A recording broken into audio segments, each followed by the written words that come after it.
on doit prendre le chemin de droite là.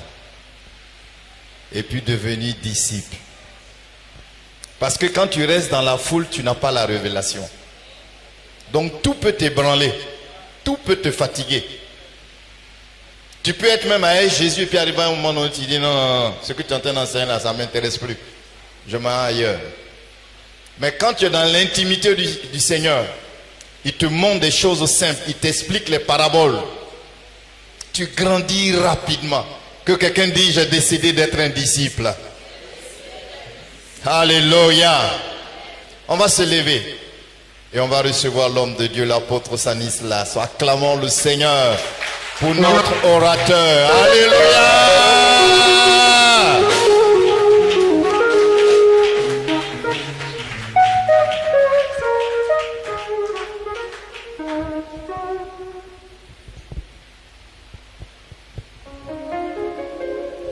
Veuillez vous asseoir, s'il vous plaît. Je vous salue dans le nom précieux du Seigneur Jésus. Soyez abondamment bénis. Dieu nous accorde encore un jour nouveau afin que nous soyons là pour écouter son évangile. Soyez les bienvenus. Je crois que vous avez passé une belle journée et que la nuit aussi a été bonne. Qui s'est levé cette nuit pour chercher la face de Dieu? Gloire à Dieu. Soyez bénis. Nous allons prier un peu. Vous savez, la prière, ce n'est pas une formalité. La prière, c'est une vie et une relation avec Dieu. Nous allons prier un peu. Tu vas lui parler de toi-même, de ce que tu as entendu ces 2 jours, de ce que tu veux être pour lui, pour Dieu, et de ce que tu veux qu'il fasse dans ta vie pour toi, de sorte que tu sois un serviteur efficace en ses mains. Voilà, je ne parle pas de grâce matérielle, non, plutôt de grâce spirituelle. Tu as assez de dons. Tu as assez de dons. Des gens ont le don d'accueillir, le don d'organiser, le don de conduire, le don d'édifier, c'est-à-dire enseigner. D'autres ont le don de décorer. D'autres sont des concepteurs dans leur essence. C'est un don. D'autres ont le don d'exécutant. Il y en a qui ont le don de fortificateur. Et Dieu veut utiliser ces dons qui sont en toi dans sa maison pour glorifier son nom. Il faut t'approcher de lui et fais-toi instrument. Laisse-toi en ses mains. Dis-lui que tu veux te faire former comme disciple pour être efficace entre ses mains. Prions ensemble, Seigneur. Il faut vraiment prier. Comme je dis, ce n'est pas de la formalité.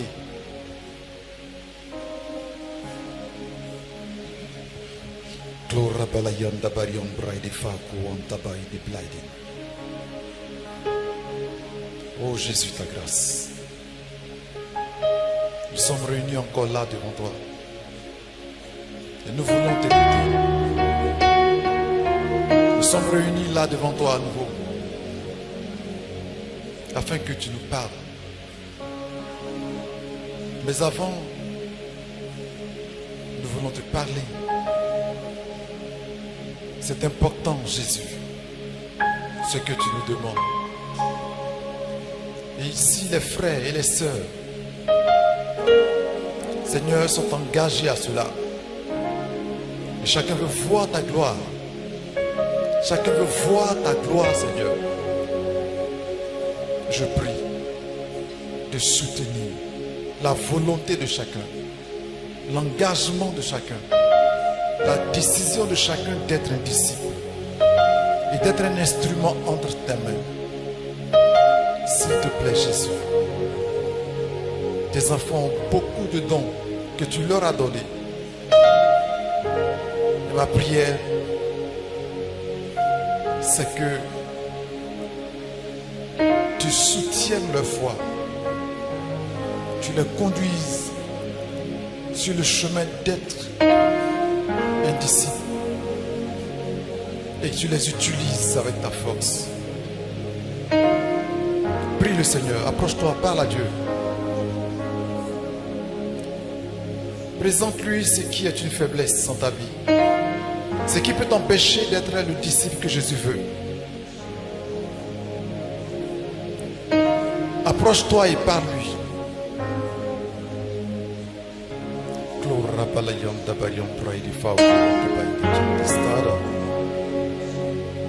Parle-lui, parle-lui, parle-lui, parle-lui. Tu veux t'engager, parle-lui. Et décide-toi.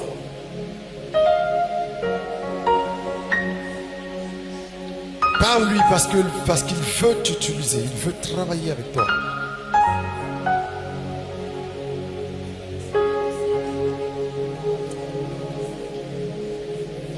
Un temps nouveau s'est levé et ce temps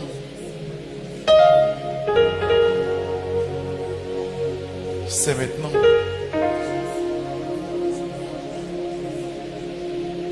Dis-lui de se saisir de toi, de te prendre, de te conduire.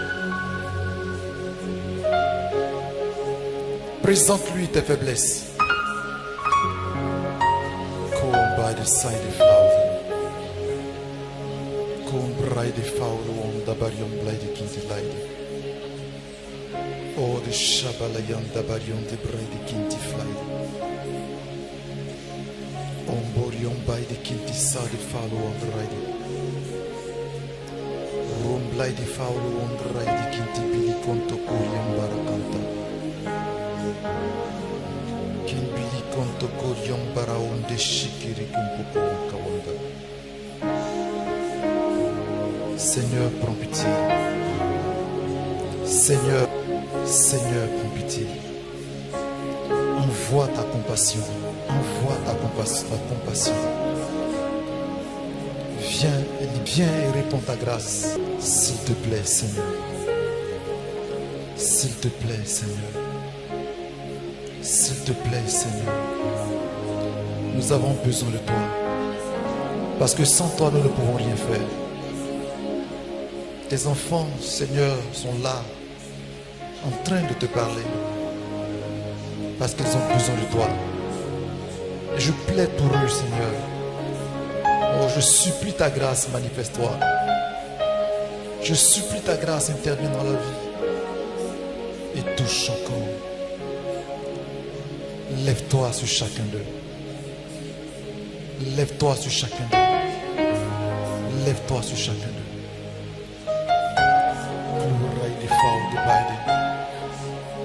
In blighty shaka one the bahum blight falcon. Jesus.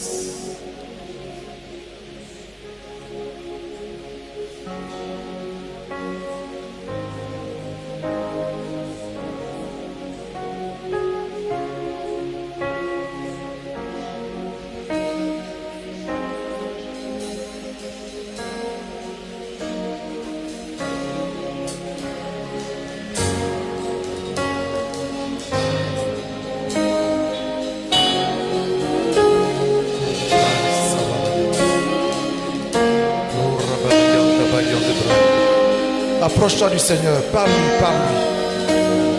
Parle-lui. Et dis-lui de te parler, de se révéler à toi ce soir encore.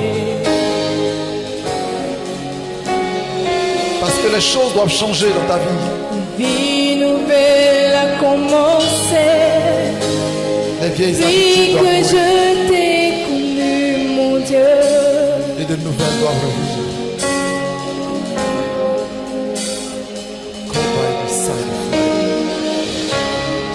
Un soleil nouveau s'est levé. Approche-toi de lui et parle à Dieu.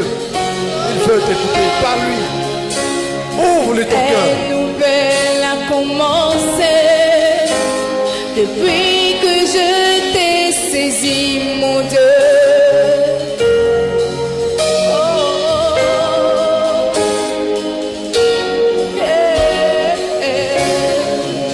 Et ton esprit est sur moi.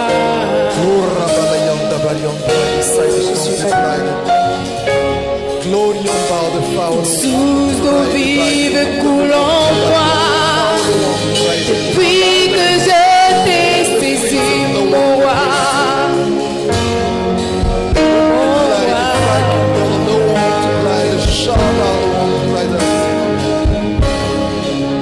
Et ton esprit est sur moi.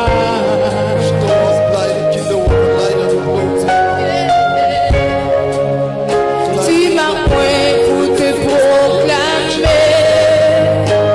Je veux parler de toi, Jésus. L'heure a sonné. Je tiens ta main. Je tiens ta main. Mène-moi où tu veux, mon Dieu. Je tiens ta main.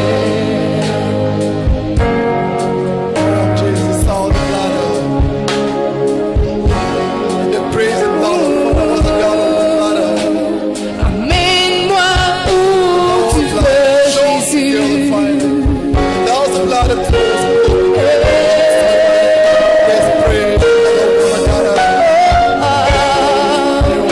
Tu m'as point pour te proclamer. Je peux parler de toi, Jésus.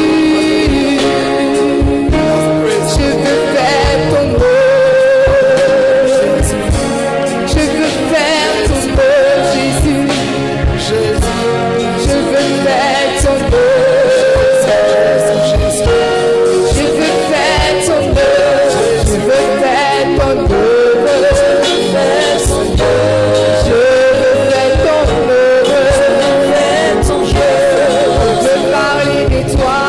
Je veux faire ton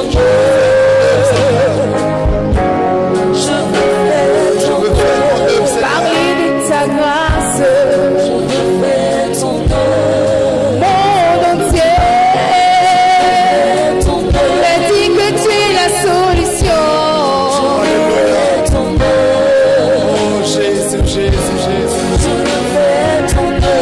En Éthiopie, au Burundi, en Palestine, en Tchétchénie, au Rwanda, tu es la solution. En Côte d'Ivoire, à Zanzibar, tu es la solution. Je veux faire ton œuvre. Je veux faire ton œuvre. Yahweh, je veux faire ton œuvre. Je veux faire ton œuvre.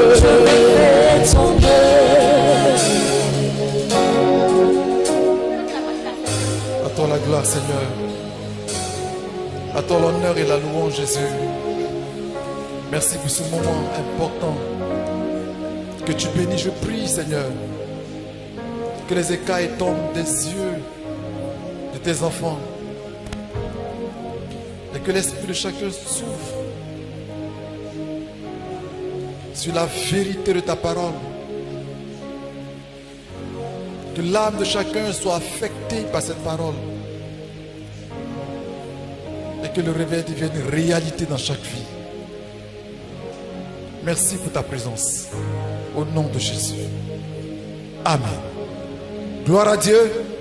Est-ce que tu peux acclamer le Seigneur bien fort? Gloire à Jésus. Gloire à Jésus. Alléluia. Soyez bénis, veuillez vous asseoir. Je vous salue à nouveau.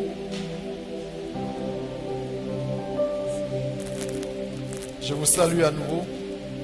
Que le Seigneur vous bénisse abondamment.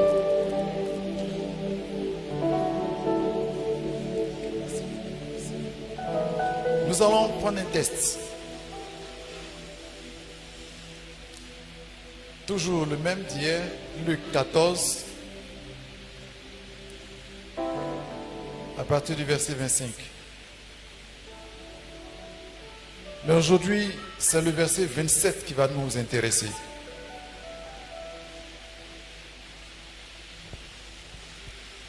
Comme je le disais hier, si tu veux accomplir un objectif, il faut insister sur la même chose. Il faut insister sans cesse sur la même chose. Il ne faut pas trop diversifier. Sinon, tu ne comprendras rien. Il faut insister sur la même chose.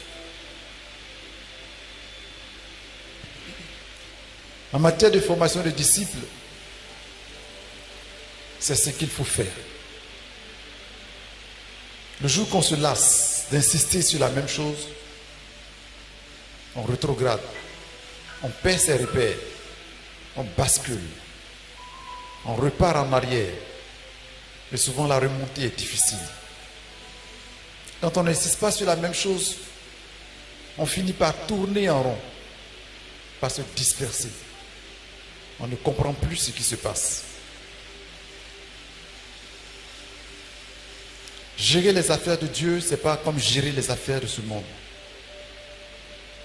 On gère les affaires de Dieu avec la direction de l'Esprit de Dieu. Si la direction de l'Esprit de Dieu n'est pas maîtrisée, il serait vraiment difficile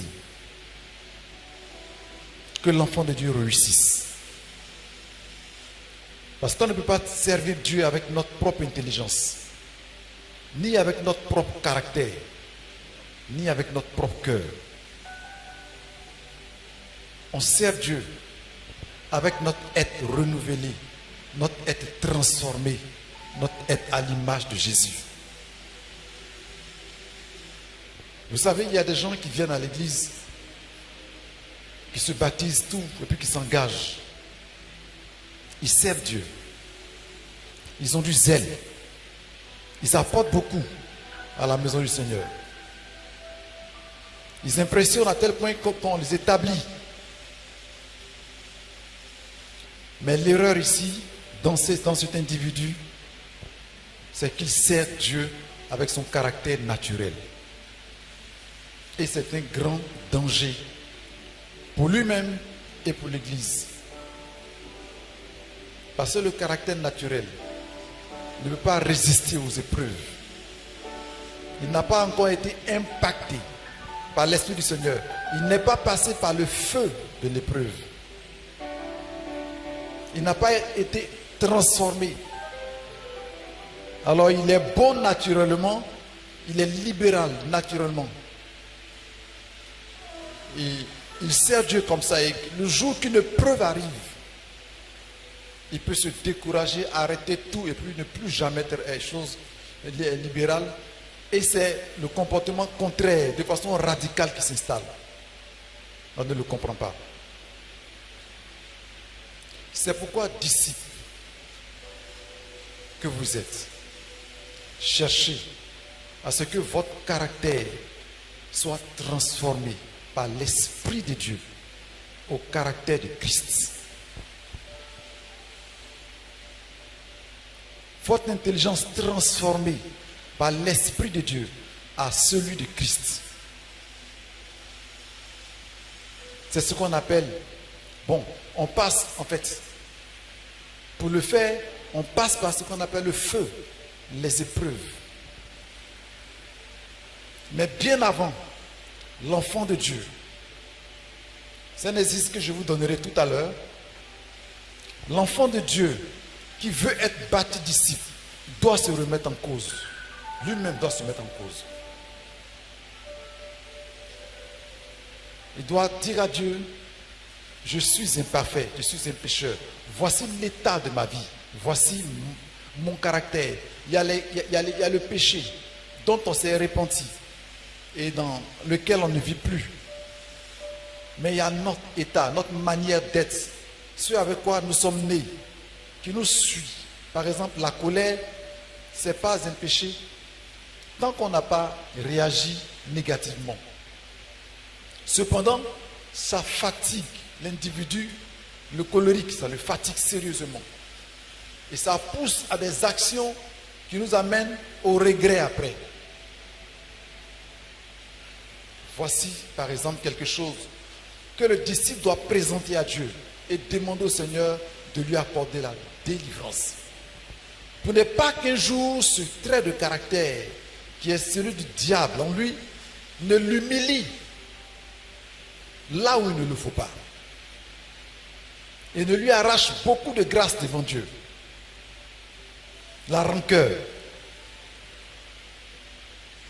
Je voudrais qu'on traite ça. On va faire une expérience. Tu prends un bout de papier. Prends une feuille. On le fera en 5 minutes. Prends une feuille ou tu as ton cahier, ok, ça marche. Et parle de toi-même dans ton cahier. Relève qui tu es dans ton cahier. Parce que nous devons passer à une autre priorité. Ce qui t'empêche d'être un enfant de Dieu comme Dieu veut. Écris. Je vais vous donner un exercice en 5 minutes. Maintenant. Maintenant. On va travailler ça. Et quand on va finir, je vous dirai l'étape suivante. Hier, le pasteur a dit de venir avec son cahier et prendre note. Si quelqu'un veut être disciple, il obéit à ça. C'est un principe élémentaire. Celui qui n'obéit pas à ça, il sera difficile de grandir. Avec l'oralité seulement, tu ne peux pas grandir dans la foi. Parce que tu entends, bon, tu ne peux pas réviser puisque tu ne prends pas de notes. Gloire à Dieu. Je vous donne 5 minutes pour travailler. 5 minutes de travail. La formation des disciples, ce n'est pas la théorie, c'est la pratique. Quand tu veux être disciple de Jésus, c'est la pratique. Et nous allons expérimenter ça en 5 minutes. Écris quelque chose, écris sur toi-même. Écris sur ta nature, écris sur ta manière d'être.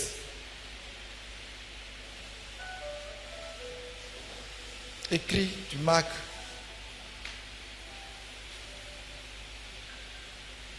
Et puis tu vas parler à Dieu. Tu vas dire quelque chose à Dieu pour toi-même, sur toi-même. Tu vas lui demander quelque chose.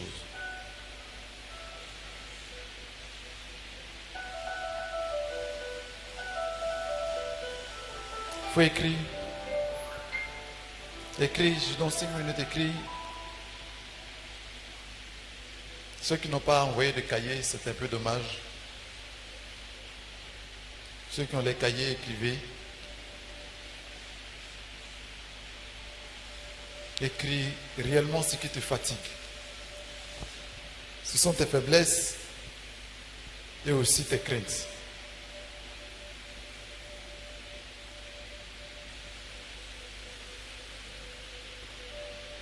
Tu as fini d'écrire? Si tu as fini d'écrire, il faut les barrer. Barre. Barre. Mets une croix. Barre. Et confesse devant Dieu que c'est du passé. Dis à Dieu c'est du passé. Ça veut dire que c'est des choses sur lesquelles tu seras désormais regardant. Tu vas combattre jusqu'à ce qu'elle quitte totalement ta vie.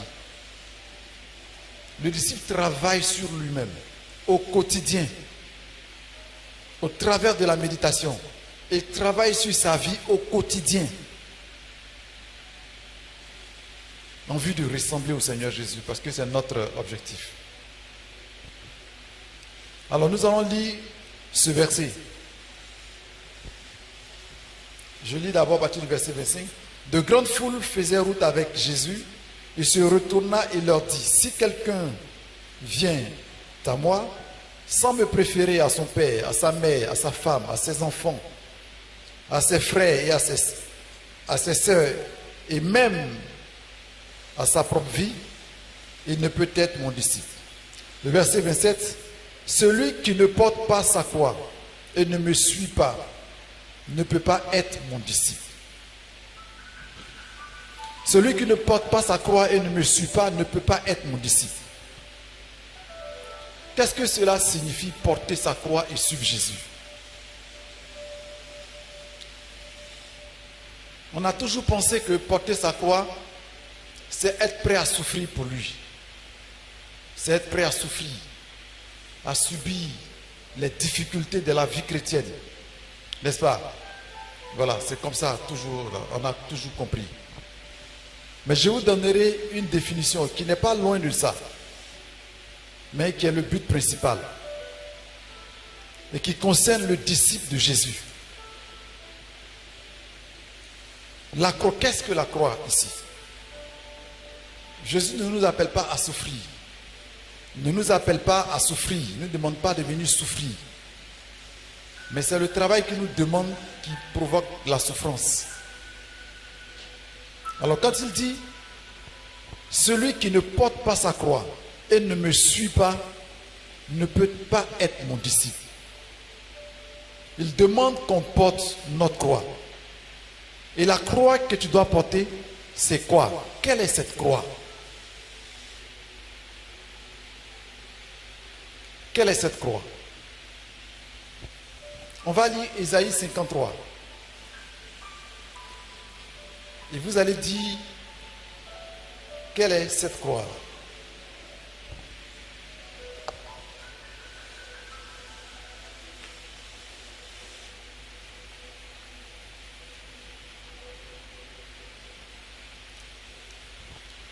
Ésaïe 53.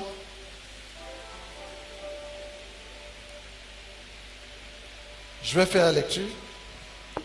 Qui a cru à notre prédication? À qui le bras de l'Éternel a-t-il été révélé? Il a grandi devant lui comme une jeune plante, comme un rejeton qui sort d'une terre desséchée. Il n'avait ni beauté ni splendeur propre à attirer nos regards. Et son aspect n'avait rien pour nous plaire. Méprisé et délaissé par les hommes, homme de douleur, habitué à la souffrance, il était pareil à celui face auquel on détourne la tête. Nous l'avons méprisé. Nous n'avons fait aucun cas de lui. Pourtant, ce sont de nos souffrances qu'il a portées. Ce sont nos souffrances qu'il a portées. C'est de nos douleurs qu'il s'est chargé. Et nous l'avons considéré comme puni, frappé de Dieu et humilié. Mais lui, il était blessé à cause de nos transgressions, brisé à cause de nos péchés. La punition qui nous donne la paix est tombée sur lui. Et c'est par ces blessures que nous sommes guéris. Nous étions tous comme des brebis égarées. Chacun suivait sa propre voie. Et l'Éternel a fait retomber sur lui nos fautes à tous. Il a été maltraité. Il s'est humilié et n'a pas ouvert la bouche. Pareil à un agneau qu'on mène à l'abattoir, à une brebis muette devant ceux qui l'attendent. Il n'a pas ouvert la bouche. Il a été enlevé sous la contrainte et sous le jugement. Et dans sa génération qui s'est inquiété de son sort, qui s'est soucié de ce qu'il était exclu de la terre des vivants, frappé à cause de la révolte de mon peuple, on a mis son tombeau parmi les méchants, sa tombe avec le riche, alors qu'il n'avait pas commis de violence et qu'il n'y avait pas eu de tromperie dans sa bouche. L'Éternel a voulu le briser par la souffrance. Si tu fais de sa vie un sacrifice de culpabilité, il verra une descendance et vivra longtemps. Et la volonté de l'Éternel sera accomplie par son intermédiaire. Après tant de troubles, il verra la lumière et sera satisfait. Par sa connaissance, mon serviteur juste procurera la justice à beaucoup d'hommes, car c'est lui qui portera leurs fautes. Voilà pourquoi je lui donnerai sa part au milieu de beaucoup, et il partagera le butin avec les puissants, parce qu'il s'est dépouillé lui-même jusqu'à la mort, et qu'il a été compté parmi les criminels, parce qu'il a porté le péché de beaucoup d'hommes, et qu'il est intervenu en faveur des coupables. Gloire à Dieu. À partir de cette lecture, on peut comprendre le sens de la croix. Donc quand le Seigneur dit, celui qui ne porte pas sa croix et ne me suit pas ne peut être mon disciple, de quoi parle-t-il, si vous avez compris? La croix du disciple, ce sont les âmes. Ce sont les âmes. La croix n'est pas la souffrance que tu vis au quotidien parce que tu as donné ta vie à Jésus. Si tu as donné ta vie au Seigneur Jésus et que les difficultés commencent, que tu n'as pas à manger, que tu n'as pas de vêtements, ce n'est pas la croix. Ce sont les épreuves de la foi. C'est le nom qui est là. Ta croix est l'âme que tu iras sauver. L'âme que tu vas encadrer jusqu'à ce qu'elle devienne un mentor, un disciple mature. Donc le poids de la croix dépend de l'individu que tu as devant toi, que tu es en train de bâtir, tu es en train d'encadrer. Et là, je vais spécialement parler aux leaders, les formateurs de disciples, les leaders de petits groupes. Vous êtes formés pour former les autres. Vous êtes formés, vous avez été formés afin de former les autres. Tel que le dit Éphésiens chapitre 4, verset 11, 12, 13 jusqu'à 15. Alors, former des disciples, c'est avoir un cœur capable de les supporter, de les porter et de les supporter. Et c'est cela notre croix. Chaque disciple est une croix. Si un pasteur a 100 membres, il porte une croix du poids de 100 personnes. Voyez? Et les difficultés que vont lui faire vivre ces 100 personnes sont la croix qu'il porte. La croix équivaut aux épreuves qu'une âme crée dans la vie de celui qui le supporte. Portez votre croix. Et le Seigneur appelle les disciples à porter leur croix. Si tu n'as pas d'âme que tu évangélises, et tu n'as pas d'âme que tu entretiens, tu ne portes aucune croix. Parce que ta souffrance doit être assez logique devant Dieu. Il y a les épreuves de la foi. Dieu t'éduque pour te faire grandir. Mais il y a les difficultés, les humiliations que tu subis à cause d'une âme que tu dois encadrer et faire grandir dans la foi. Et c'est à cela que le Seigneur appelle tous les leaders de petits groupes. Voici des gens qui ont accepté de se faire bâtir comme disciples, de se faire former. Alors, ils viennent à toi. Tu es un leader de petits groupes. Tu as été formé pour ça. Ta manière de gérer ce groupe est très importante devant Dieu. Je parle au leader. Un leader qui forme des disciples doit d'abord lui-même être un disciple. Il doit d'abord lui-même être un disciple. Il doit être en train d'expérimenter la transformation de son être entier à l'image de Christ. Il doit être en train d'expérimenter ça, de vivre ça au quotidien. Il doit être capable de supporter la brebis qui l'encadre. Il doit pouvoir supporter la brebis qui l'encadre. Il doit la porter et la supporter.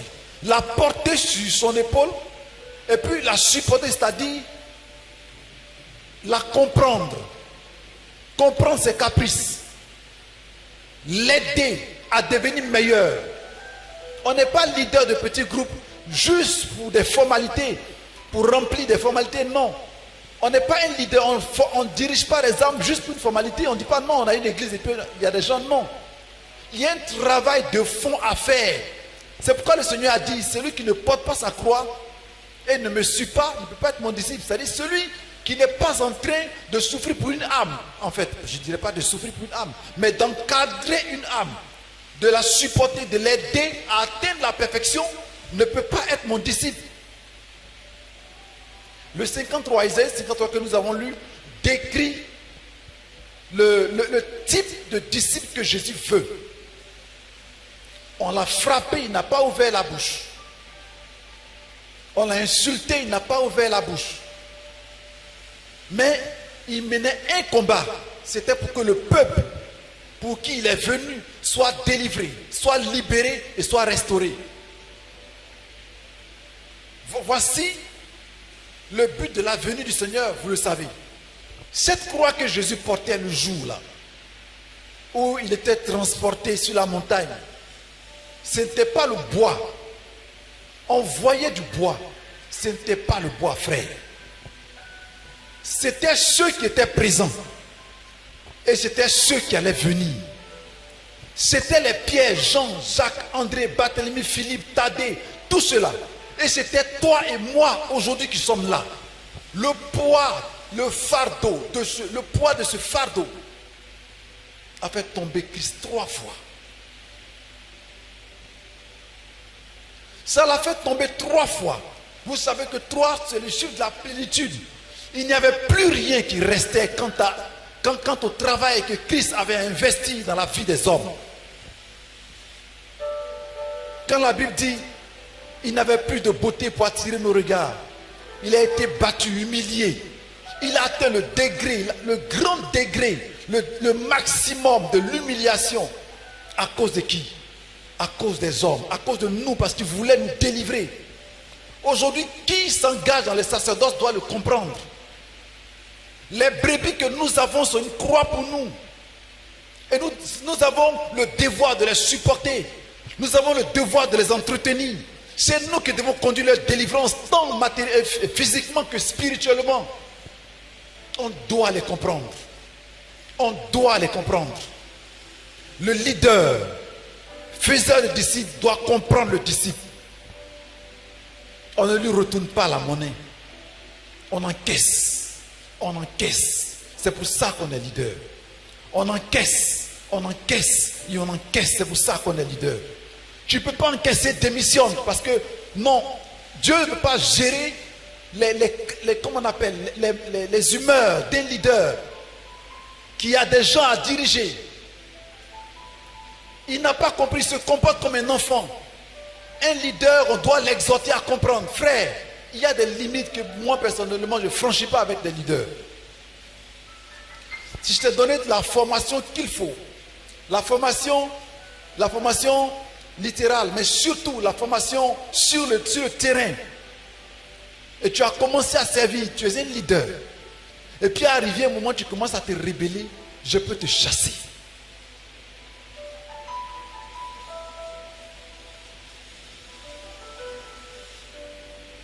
Parce que à un certain niveau, on ne fait plus comme des bébés. On ne fait plus comme des gamins. Quand Judas avait atteint un certain niveau avec les disciples, avec Christ. Mais comme il ne voulait pas changer son cœur, Christ lui a dit, ce que tu veux faire, fais-le maintenant. Il est sorti de la présence de Christ. Frère, être leader, ce n'est pas un titre. Bon, ce n'est pas un honneur. Bon, si tu veux, peut-être comme c'est Dieu qui t'a engagé, c'est un honneur comme ça. Mais ce n'est pas une gloire. Non, tu dois accepter de souffrir pour des gens qui veulent grandir dans la foi. Tu dois accepter de souffrir pour eux. Tu dois les conduire à la perfection. Tu dois réfléchir comment faire pour l'aider à réussir. Comment faire pour l'aider à aimer Dieu? Comment faire pour l'aider à se consacrer. Comment faire pour l'aider à développer une vie de prière? Comment faire? Quelle stratégie mettre en place pour l'amener à être un amoureux de Jésus? Être leader, ce n'est pas de la formalité. Je vous invite à être leader. Le Seigneur a donné des critères. Être leader, ce n'est pas une formalité. S'il n'y a pas de leader capable de tenir le coup comme Christ, c'est que l'Église est perdue. C'est que l'Église est perdue. C'est que l'Église est perdue. Si on a des leaders qui mangent, qui boivent, qui mangent, qui boivent, qui ne font que la bonne chair, c'est que l'Église n'existe plus. Elle est perdue, elle est morte, elle est foutue. Jésus a mis des serviteurs sur la terre. Et c'est ces serviteurs qui regardent. C'est là la partie la plus blessante. La partie qui fait très mal. Quand le leader a oublié sa mission. Quand il a oublié sa mission. Quand dans une église, il ne peut plus prier. La vie de prière est confiée aux disciples. Arrivé à ce niveau, l'église n'existe plus. Non, l'église n'existe plus.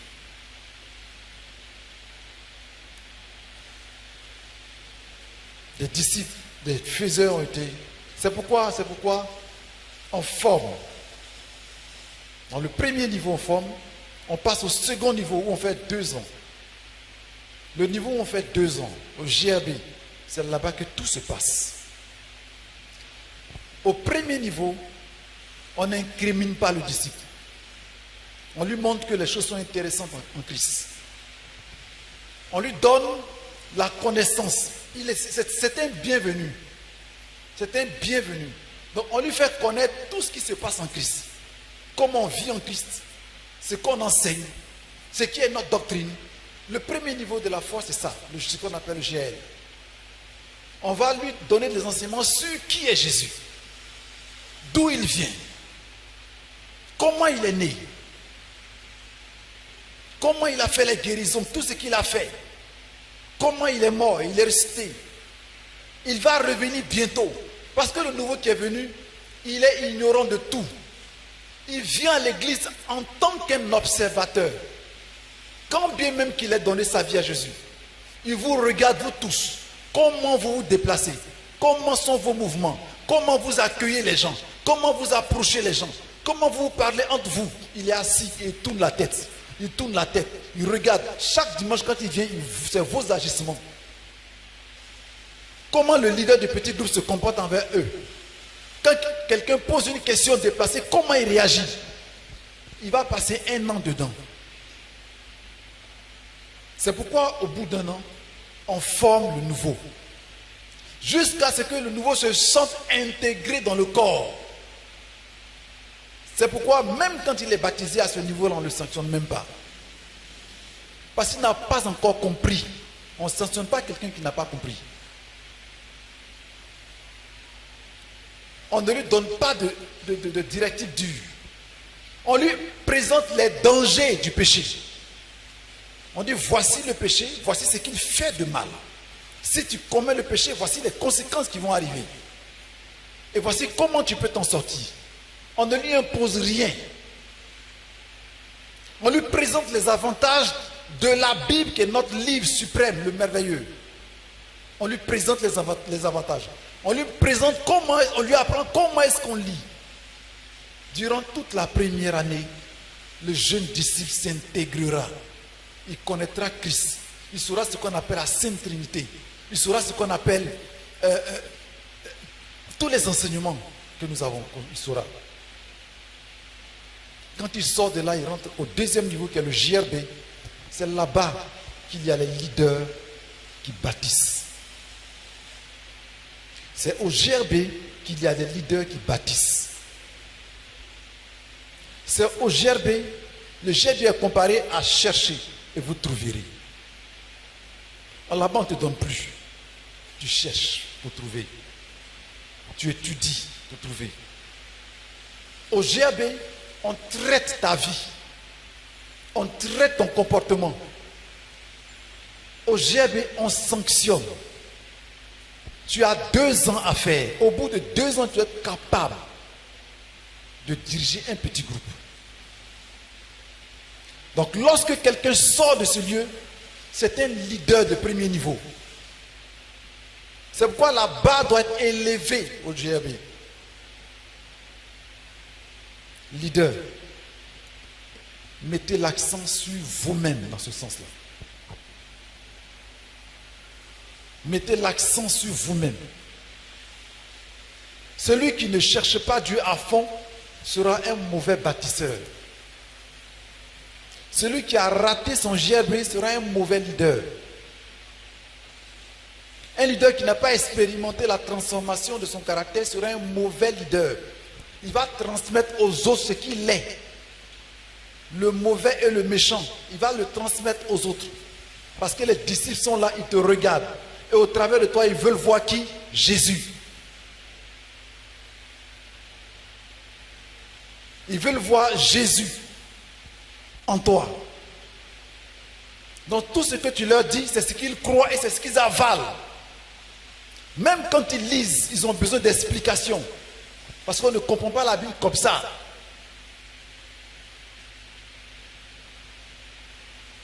Qu'est-ce que vous voulez que l'Église vive? Vous voulez que l'Église vive? C'est une bonne chose. Associez-vous à la vision de votre pasteur. Associez-vous à la vision de votre pasteur. Au fur et à mesure que nous sommes en train d'évoluer, vous allez remarquer que les églises les plus résistantes et celles qui résisteront aux tentations, je dirais, aux épreuves, aux grandes épreuves, sont les églises qui forment les disciples. Parce qu'à l'intérieur, les âmes sont matures.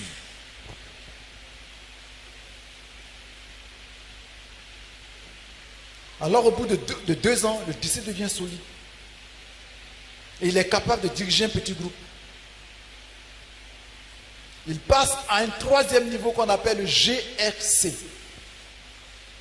Bon, le GL, c'est le groupe d'alliance. C'est-à-dire, on établit une alliance entre Christ et lui. Le GRB, c'est le groupe de responsabilité de base. Ça veut dire, on apprend à être responsable. Là-bas, tu vas apprendre à faire les choses avec ton intelligence, avec la crainte de Dieu que tu as. Tu vas développer là-bas ton discernement. Ça, c'est pas bon, ça, c'est bon. J'ai commis une erreur, on va me réprimander. On va me sanctionner. Et je dois assumer. J'ai le devoir d'évangéliser et d'encadrer une âme ou 2 âmes au GRB. On commence à te rendre responsable. Je découvre ma vie, je vois ce qu'il y a à l'intérieur. Je dois chercher, prier Dieu pour que ces choses me soient ôtées. Demandez au Seigneur de me demander. On va te rendre responsable. Au GRB, tu te dis, je me prépare à former les autres. Je me prépare à former la génération prochaine. C'est au GRB qu'on produit les futurs leaders. Si tu as raté ton GRB, tu seras un mauvais leader. Tu seras un mauvais leader. N'est-ce pas ce que le Seigneur disait à ses serviteurs dans Matthieu 9, de la fin de ce chapitre? La moisson est abondante, mais il y a très peu d'ouvriers. Priez le maître de la moisson d'envoyer des ouvriers à sa moisson. La moisson est abondante. S'il n'y a personne pour s'occuper de cette moisson, elle va se gâter. Elle va se gâter. C'est pourquoi nous produisons des leaders.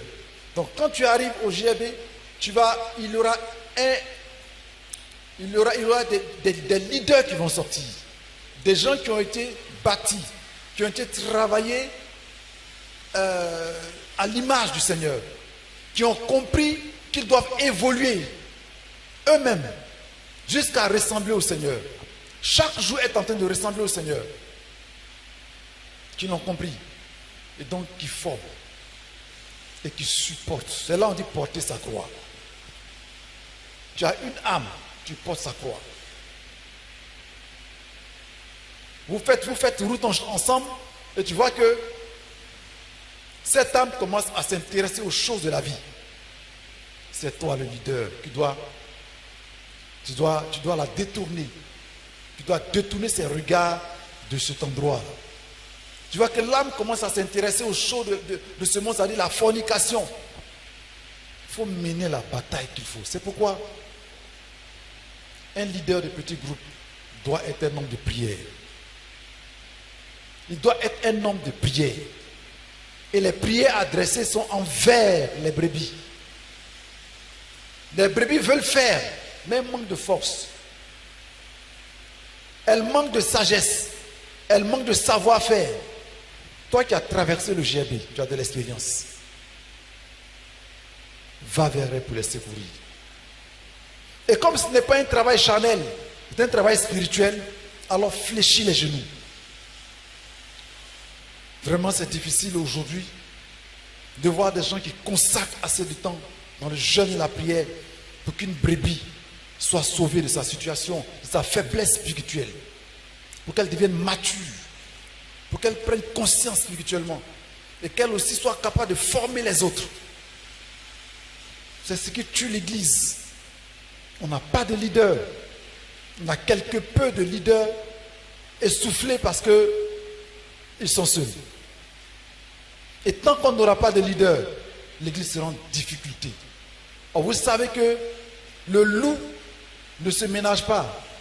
Il envoie de faux messages et puis il attaque les brebis. Le pasteur Jean-Noël a ce grand fardeau. Et ses projets, c'est de vous protéger. C'est de vous protéger de ceux, des loups, comment on appelle ça, des loups ravisseurs et des lions qui rôdent autour de lui. C'est sa bergerie. Et tout son programme est focalisé sur le disciple-là.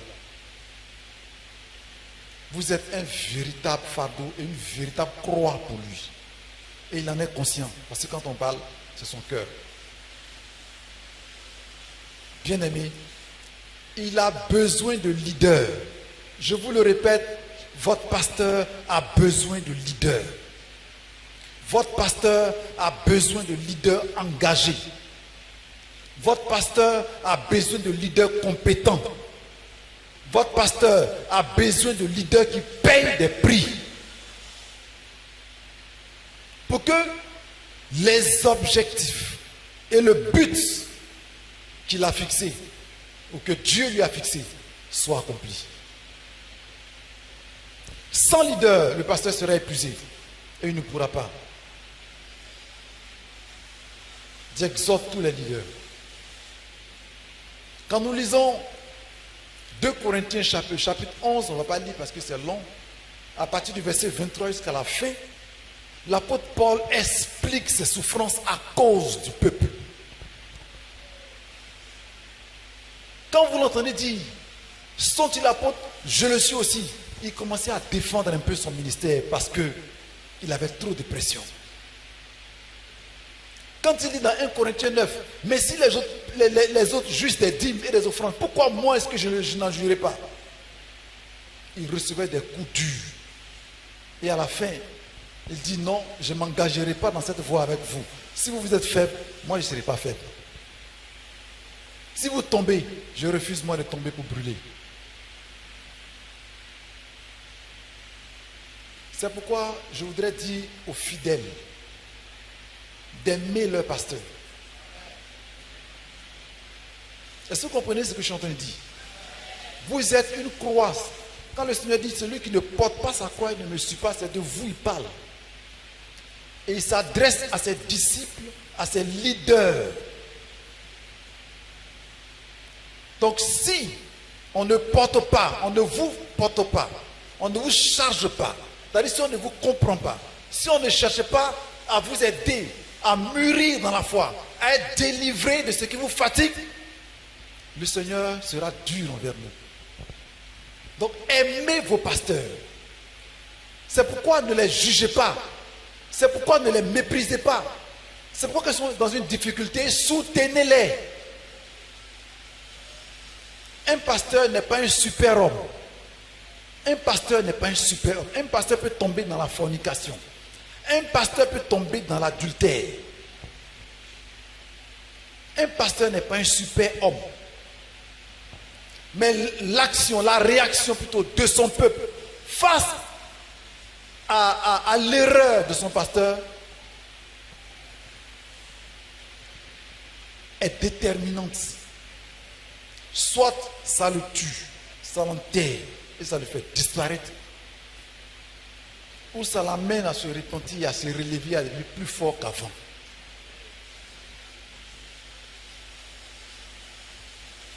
Parce qu'il y a des gens qui ont cette facilité d'attaquer le pasteur pour une erreur qu'ils ont vue.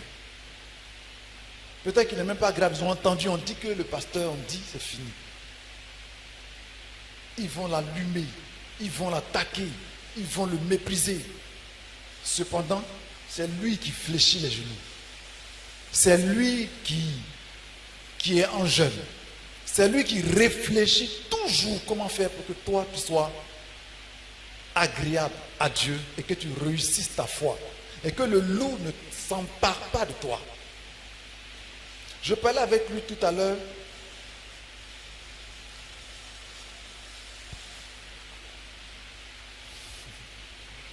Je veux parler. Gloire à Dieu.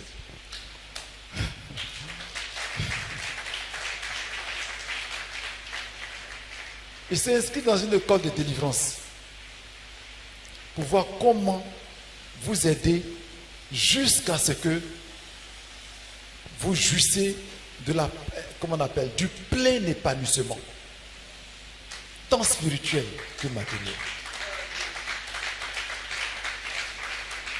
Donc, quelles sont les stratégies, les techniques de la délivrance? Qu'est-ce qui peut empêcher une âme d'évoluer, d'être bien dans sa chair? En fait, il m'expliquait.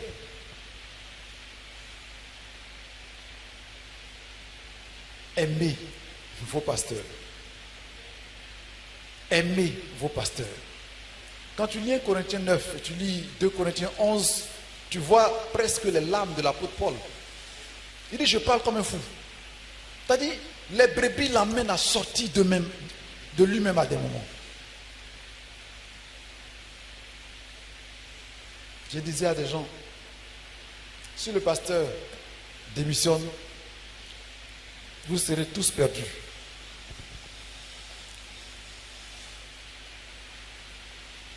Ce n'est pas une histoire de... Bon, ce n'est pas pour diriger et prêcher. J'ai venu faire ça. Ce n'est pas de ça qu'il s'agit.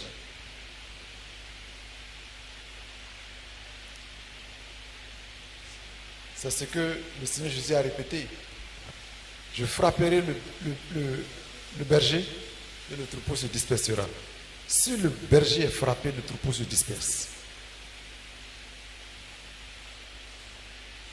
Voilà pourquoi il est important d'établir dans les églises des groupes d'intercession, des groupes de prière, pour soutenir le premier leader, c'est-à-dire le pasteur de l'église, pour qu'il soit davantage fort et qu'il vous oriente dans une vision claire. Qu'il vous oriente dans une vision claire. Une vision claire. Vous savez, ce n'est pas tout le monde qui forme. Il y en a n'ont pas trop le temps. C'est le show. Les chrétiens aujourd'hui, ils aiment le show. C'est-à-dire les délivrances. Ils vont vous donner ce que vous voulez. Ils vous donnent. Et il est conscient qu'il n'est pas en train de vous faire du bien. Il vous donne les délivrances. Les délivrances sont les dons. Quand tu dis le prophète, les dons qui accompagnent. Le prophète, ce sont les miracles, les paroles de connaissance, les prophéties, ça c'est les dons. Mais son travail, c'est de former les âmes. C'est de les bâtir et les rendre solides. Chaque ministère a ses dons qui l'accompagnent. Le travail du prophète, c'est de préparer les gens au retour de Jésus. De préparer comment? En les perfectionnant, en les bâtissant. Son travail, c'est de préparer les gens au retour. Chacun a son travail et ses dons. Donc, si il se sent abandonné ou rejeté, il vous donne les dons et puis il laisse l'enseignement. Vous n'allez jamais grandir.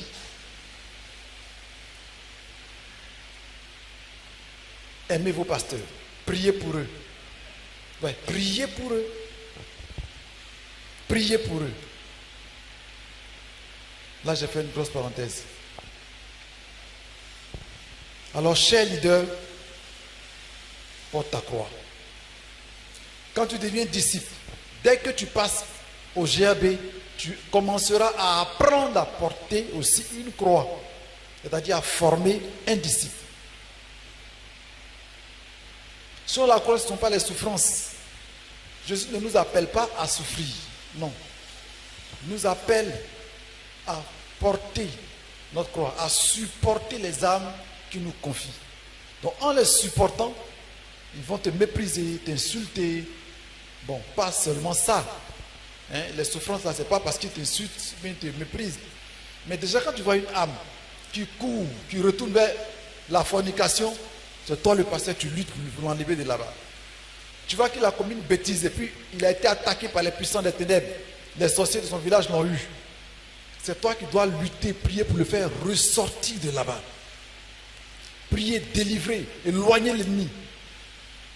Tu vois qu'il commence à rétrograder. Tu vas aller le retirer là-bas pour le ramener. Tu vas l'exhorter pour qu'il comprenne. Ce n'est pas un travail, ce n'est pas du jeu. Ce n'est pas un travail facile. On est là à l'église et puis tu vois qu'il commence à prendre de l'alcool. Tu vas encore là-bas. Tu vas le tirer du milieu où il est allé rentrer là. Tu vas le ramener. Pendant que tu fais, quelqu'un d'autre vient. Mon foyer est comme ça, mon foyer est comme ceci. Et puis il va courir encore. Et puis tu fais, vous voyez, c'est la croix de celui qui est leader. Et c'est ce qu'on demande à tous ceux qui sortent comme des leaders pour soutenir le pasteur. Comprenez-le. Aimez ce travail. Aimez ce travail. Aimer ce travail, c'est honorer le Seigneur Jésus. C'est glorifier le Seigneur Jésus. Soyez des leaders. Gloire à Dieu. Soyez des leaders. Et les leaders qui sont là, je voudrais les encourager et leur demander de travailler dur. Oui, parce qu'il faut le travail dur. Il faut le travail dur. Vous savez, dans le petit groupe, hier, on a parlé des priorités. C'est le leader du petit groupe qui doit emmener le disciple à changer de priorité. Il doit le réussir. Hein? Matthieu 28, versets 19 à 20. Allez, faites de toutes les nations des disciples. Et Jésus explique comment. En les baptisant et puis en les enseignant. Mais il ne s'est pas arrêté là. Il dit à observer tout ce que je vous ai prescrit, à pratiquer. Il n'a pas dit de les baptiser et de les enseigner, de les laisser passer. Tu les baptises, tu les enseignes, mais tu les emmènes à pratiquer. Et la méthodologie que tu vas trouver pour les amener à chose, c'est toi de chercher ça. Si tu enseignes pour dire, moi j'ai enseigné, à vous de pratiquer, tu n'es pas en train de faire le travail que le Seigneur t'a demandé. Assois-toi, réfléchis, trouve comment ils vont arriver à pratiquer. On parle des priorités. Comment le disciple arrivera-t-il à changer de priorité et à épouser les priorités chrétiennes? Le leader doit le trouver. Comment le leader doit emmener? Parce que j'ai dit que l'engagement, c'est de l'amener à s'engager. Donc pour qu'il s'engage, il faut qu'il change de priorité. Alors, ces priorités doivent changer. Le leader doit le réussir. Alors l'engagement, qui est un ensemble de priorités et de disciplines, non seulement il doit développer de nouvelles priorités qui sont les priorités de Christ, mais il doit se discipliner. La discipline, c'est un ensemble de deux choses aussi. La discipline est un ensemble de... C'est un ensemble... J'oublie un peu là. La discipline, il y a le travail, la relation et la responsabilité. Voilà. La responsabilité et la relation. Comment est-ce qu'on développe la responsabilité? Le faiseur conduit le disciple à travailler, c'est-à-dire lui donne des devoirs qu'il note. Vous voyez? Il donne des devoirs qu'il note. Donc par ces devoirs qu'il note, le disciple se responsabilise à cause des notes. Vous voyez?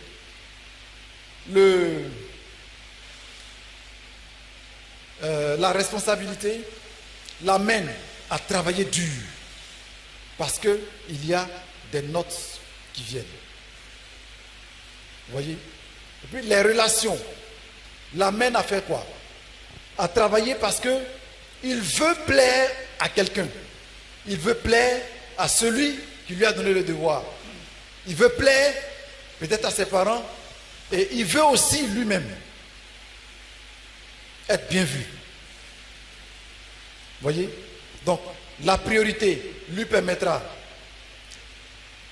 de servir Dieu normalement et puis la discipline va le responsabiliser parce que c'est des devoirs. Pour amener quelqu'un à se discipliner, il faut lui donner des devoirs. Tu lui donnes des devoirs et tu contrôles ses devoirs. Il se responsabilise. Il va à la maison et travaille ses devoirs. Et quand il vient, le pasteur va corriger, son faiseur va corriger, le petit groupe va assister. Donc ce sont des choses qui vont l'amener à se discipliner. Parce que la discipline, c'est une action continue. Il faut se concentrer sur quelque chose et il faut continuer jusqu'à accomplir et réaliser la chose. Gloire à Dieu. Et le leader du petit groupe est celui qui doit réussir ça. Amen. Il est celui qui doit réussir ça. Sa responsabilité est grande. Sa responsabilité est grande.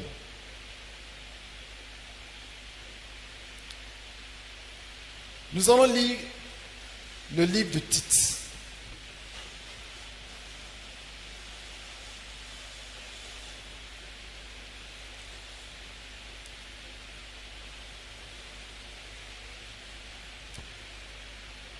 À partir du verset 5, il dit: je t'ai laissé en Crète, afin que tu mettes en ordre ce qui reste à régler et que tu établisses des anciens dans chaque ville en suivant mes instructions. L'apôtre Paul établit Tite, mais avant de l'établir, il le forme, il le bâtit et puis il lui donne des directives claires. Le fait d'établir Tite sur une église le responsabilise déjà. Et Tite sera soumis à quoi? Il sera soumis à des devoirs, donc à des rapports. Il va accomplir ce que Paul lui demande. Mais à cause de la relation qui existe entre lui et son père spirituel, il va se concentrer sur le travail. Et c'est ce qui est demandé aux leaders. Les leaders de petits groupes doivent amener les disciples à se concentrer sur leur travail en leur donnant des devoirs et puis en les notant. Gloire à Dieu.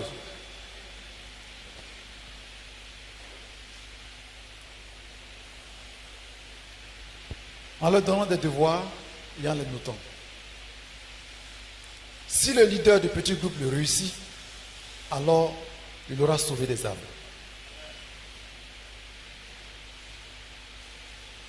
Alors bien aimé, en tant que leader de petit groupe, tu as la pleine responsabilité d'emmener les disciples qui veulent grandir à changer de priorité. Ton travail est ardu. Ne le prends pas à la légère. Ton travail est sérieux. Ne le prends pas à la légère. Parce que le pasteur de l'église compte sur toi. Il compte sur toi. Le pasteur compte sur toi. Ne le prends pas à la légère. C'est toi qui peux permettre à cette œuvre de réussir. Et chaque leader finira par devenir un leader de réseau d'église. Parce que l'objectif, c'est de former les gens et les rendre matures et capables de diriger eux aussi une œuvre. C'est ce que nous avons lu dans le texte que nous allons relire, Éphésiens 4, à partir du verset 11.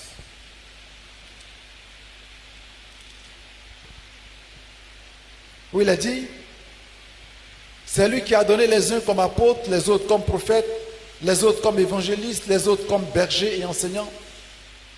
Il l'a fait pour former les saints aux tâches du service, en vue de l'édification du corps de Christ, jusqu'à ce que nous parvenions tous à l'unité de la foi, de la connaissance du Fils de Dieu, à la maturité de l'adulte, à la mesure de la stature parfaite de Christ.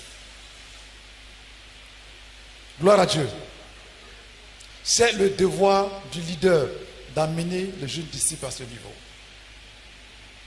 Donc, il faut concevoir les stratégies. Il faut mettre en application ce qui a été donné, ce qui a été enseigné, ce qui t'a été confié. Gloire à Dieu. Gloire à Dieu. Que le nom du Seigneur soit béni. Que le nom du Seigneur soit béni. Il y a combien de leaders ici? Leaders de petits groupes. Les leaders de petits groupes, il y en a combien? Comment? Ici, il y en a combien? Ceux assis ici. Leaders de petits groupes assis dans la salle. Au GAB. Ah, donc c'est pas encore. D'accord, merci.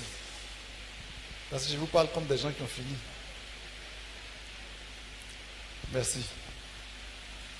Soyez bénis. Alors ce que je vais vous demander, c'est de vous appliquer. C'est de vous appliquer et de prendre conscience que vous travaillez pour devenir des leaders. Vous comprenez? Vous travaillez pour devenir des leaders. Parce que c'est là l'aboutissant.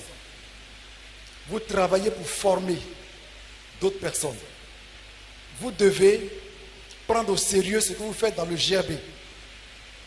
Parce qu'au bout d'un certain temps, vous allez commencer à former. Il y a un travail assez important dans notre environnement, dans la Côte d'Ivoire, dans le quartier, dans la ville où nous sommes. Quand nous regardons les statistiques, nous remarquons que les chrétiens sont assez minoritaires, les évangéliques en particulier. Et la formation des leaders est la stratégie mise en place pour combattre ce fléau-là de dégringolade. Puisque les évangélisations se sont pratiquement arrêtées. Alors, on a mis en place un système de multiplication des leaders. Pour qu'un seul pasteur, dans un environnement de 1000 habitants, soit capable de produire plusieurs leaders et puis gagner ce quartier avec une église de 100 membres. Avec une église de 100 membres. C'est ce qu'on appelle la masse critique. Avec une église de 100 membres ou bien deux églises de 50 membres, ils sont capables de maîtriser une population de 1000 habitants. Qu'un seul pasteur ne peut pas réussir si on lui donnait 5 ans, même 10 ans. Mais avec la multiplication des leaders, on peut maîtriser une population de 1000 habitants avec deux églises de 50-50. Vous voyez? On vous forme pour ça. La vision, elle est grande. Alors, qu'est-ce qui va se passer? C'est ce que votre pasteur est en train de faire. On va conquérir 1000 habitants à partir d'une église de 100 membres ou deux églises de 50 membres. Et puis, à chaque 2 km, on va implanter, c'est pour ça qu'on vous forme, une église à chaque 2 km. C'est ce qu'on appelle la proximité. Pour que les fidèles aient la facilité de se rendre dans l'église la plus proche. C'est une stratégie pour gagner les âmes. Au lieu de laisser une âme quitter à 5-10 km pour venir prier ici. Donc le travail du leader est colossal. Ce qu'il attend est grand. Ce qu'il attend est énorme. C'est pourquoi il faut avoir du cœur, il faut s'engager. Il faut s'engager pleinement. Maintenant, le magnétisme, c'est ce que vous êtes en train de faire.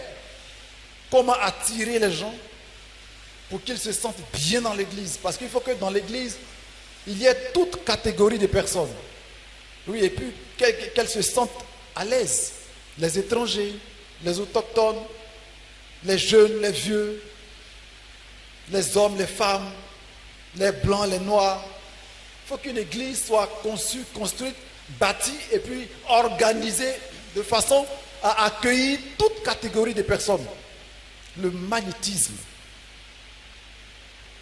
On vous enseigne pour que vous sachiez toutes ces choses-là. Et quand ces choses sont comblées, vous allez expérimenter ce qu'on appelle la croissance stable. La croissance stable, c'est qu'après avoir pratiqué tout ça, tu vas remarquer une chose, que l'Église évolue en nombre de conversions plus rapidement que la démographie de la ville, plus rapidement que les naissances. Donc quand tu vas essayer de prendre les statistiques, tu verras que notre croissance évolue entre 5 à 50% au-dessus de la démographie. Voici l'objectif. La raison pour laquelle on veut bâtir les disciples, c'est ça.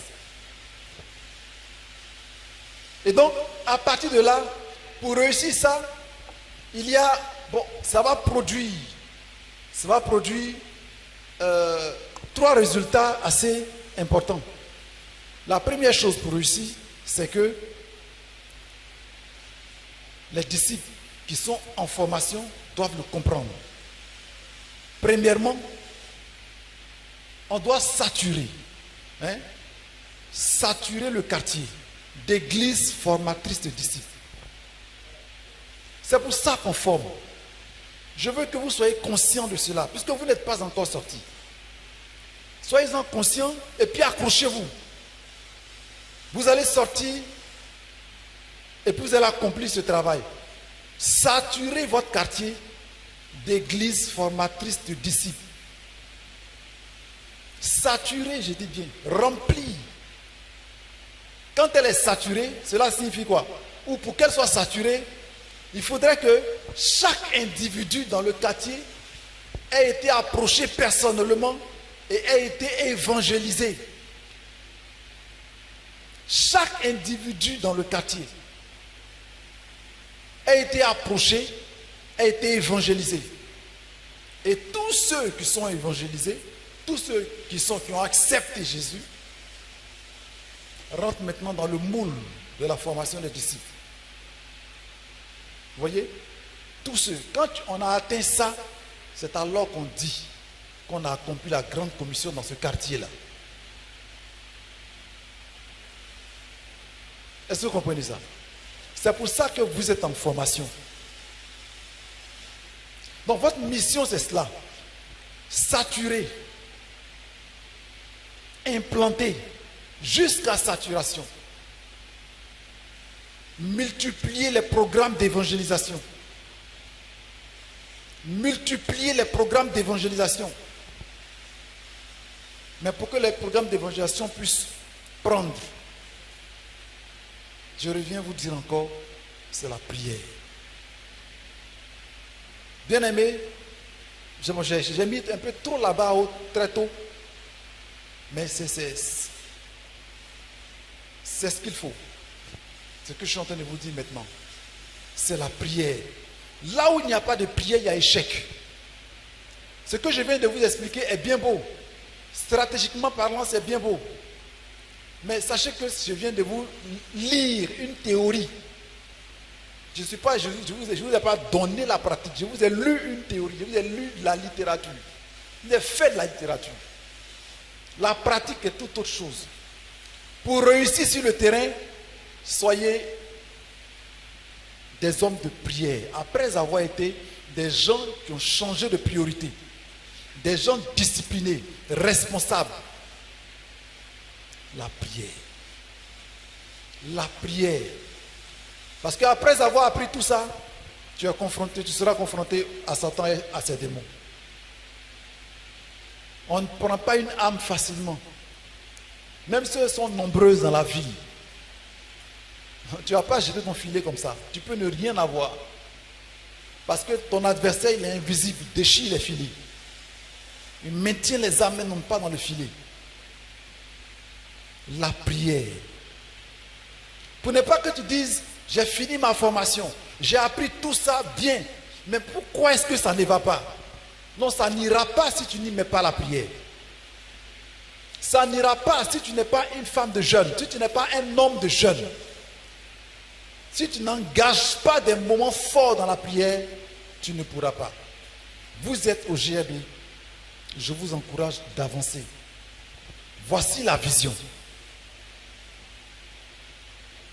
Oui, je me rends compte que vous ne la connaissez pas parfaitement. Demain, on va encore revenir sur la même chose pour le déballer bien. Voici la vision. C'est de faire de vous des gens qui vont saturer ce quartier. Parce que l'accomplissement de la grande commission, c'est la saturation. Une église de 100 membres pour une population de 1000 habitants, c'est par saturation qu'on pourra tous les atteindre. C'est par saturation. Il faut saturer. Il faut vraiment saturer, de sorte que les statistiques changent. Et c'est là le combat de votre pasteur. Moi-même, c'est mon combat. La saturation. Et actuellement, je suis en train de former un groupe de leaders. J'ai défini des objectifs pour décembre. J'ai défini des objectifs pour fin 2023. En même temps, le nombre de cellules, le nombre de leaders, comment je vais produire les leaders, les prix que nous allons payer pour rendre ça possible. Je ne veux pas vous prêcher la littérature. C'est facile de vous prêcher la littérature comme on le fait à l'école. On va à l'école, je vous lis les choses, et puis c'est différent quand tu veux pratiquer.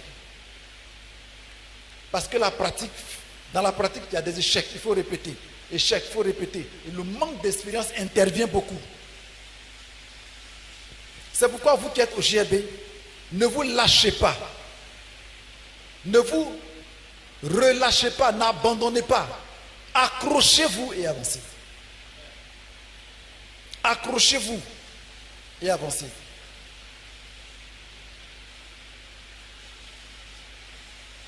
Je vous ai parlé comme de grands responsables, mais ce n'est pas bien grave. Vous êtes aussi des responsables. Accrochez-vous à votre formation. Ne lâchez pas prise. Dans le GRB, tu vas apprendre à être réprimandé. Tu vas apprendre à être correctionné. On va vous donner des devoirs. Ces devoirs, ce n'est pas juste pour avoir une connaissance biblique. C'est pour t'apprendre à obéir à quelqu'un, à te soumettre à quelqu'un. On te donne un devoir. Tu travailles, tu viens. C'est pour t'aider à être responsable. C'est pour t'amener à mettre tes priorités en valeur. C'est pour t'amener à être discipliné. Parce que pour être discipliné, il faut développer la responsabilité. Pour être discipliné, développer la responsabilité et les relations. Les responsabilités et les relations donnent discipline. Parce que la responsabilité te fait concentrer. Te fait concentrer. La relation fait qu'à cause de ce que tu veux qu'on dise de toi, tu travailles bien. Donc la relation va t'aider à te responsabiliser. Et puis là, ça te discipline. On a besoin de connaître ça pour pouvoir aider les bien-aimés. Alléluia. Alléluia. Alors accrochez-vous. Accrochez-vous. Gloire à Dieu. Accrochez-vous. Je vous exhorte, accrochez-vous. Vous êtes au GRB. Ne reculez pas. N'abandonnez pas. Avancez. Peut-être vous êtes à 1 an, ou bien plus d'1 an. Peut-être ça fait 1 an ou plus d'1 an. Avancez jusqu'à... Si vous êtes beaucoup plus performant, au bout d'1 an, 6 mois, vous pouvez être lancé. Vous pouvez être lancé. C'est le défi, frère. Le défi, c'est la saturation. Hein? C'est le travail qu'on doit faire qui est là. Il ne s'agit pas de venir faire du show. Non. Le pasteur a programmé peut-être un temps de délivrance dans la semaine. Vous allez venir, il va prier pour vous. Mais après ça, votre souci, c'est de saturer la ville. Il dit saturer la ville. Remplissez la ville comme des maniants. On veut des gens engagés, des gens qui ont dit, chez moi, je veux une cellule. Est-ce que vous comprenez là? Chez moi, je veux une cellule. Et vous créez les cellules dans vos maisons. N'attendez pas que le pasteur commande un responsable là-bas. Vous-même commencez déjà à établir des cellules dans vos maisons. C'est ça la saturation. Que les cellules se multiplient dans le quartier. Vous êtes combien de familles ici? Ou bien qui sont ceux qui ont une maison qui peut abriter déjà 10 personnes? C'est une cellule. S'il y a 5, ça fait 5 cellules. S'il y a 10, ça fait 10 cellules. Et les leaders qui vont sortir, ils vont les gérer, simplement. Vous-même, vous allez commencer à les gérer. Travaillons avec un cœur et puis de façon stratégique. Et nous allons réussir. Gloire à Dieu, gloire à Dieu. Gloire à Dieu. Que le nom du Seigneur soit béni.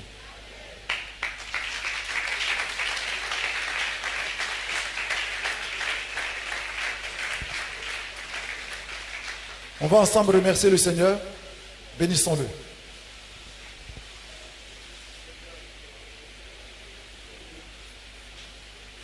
On remercie le Seigneur ensemble.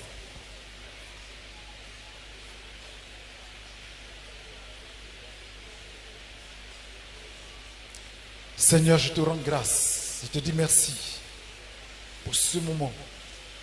Merci pour ce moment. Que la gloire te revienne. Que l'honneur te revienne.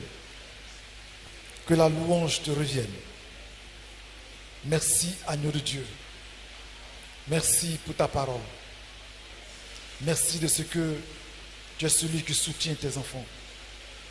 Et tu es celui qui les forme et les conduit. Et tu es celui qui permettra, Seigneur, que l'objectif soit atteint dans ce quartier.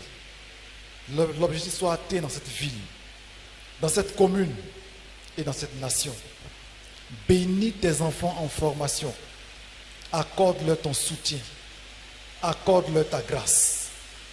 Seigneur, répands sur leur vie ta puissance. Parce qu'on ne réussit pas ton œuvre sans ta puissance. Puisque ce n'est pas par la chair, mais c'est plutôt par toi-même, ton esprit. Glorifie ton nom dans la vie de tes enfants. Béni sois-tu, Seigneur, au nom de Jésus. Amen.